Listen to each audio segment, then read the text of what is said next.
వీటిలో ముఖ్యంగా చాలా వెహికల్స్కి లైసెన్స్ లేకుండా డ్రైవ్ చేయడం జరుగుతుంది.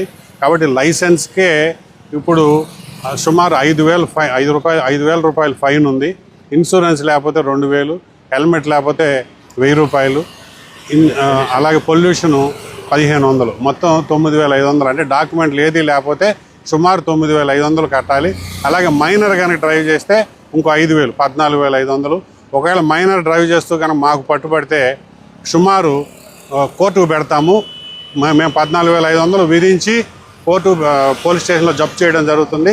తర్వాత అది కోర్టుకు పెట్టడం జరుగుతుంది. ఆ పోలీస్ స్టేషన్ వారు కోర్టు పెట్టినాక 100 రూపాయల నుంచి 25,000 ఫైన్ వేయవచ్చు జడ్జి గారు, లేదా ఒక్క రోజు నుంచి 90 రోజులు జైలు శిక్ష విధించవచ్చు. కాబట్టి ముఖ్యంగా మరి పేరెంట్స్ అందరికీ విజ్ఞప్తి ఏంటంటే మైనర్స్కి ఎట్టి పరిస్థితుల్లో లైసెన్స్ లేకుండా 2 వీలర్స్ ఇవ్వద్దు.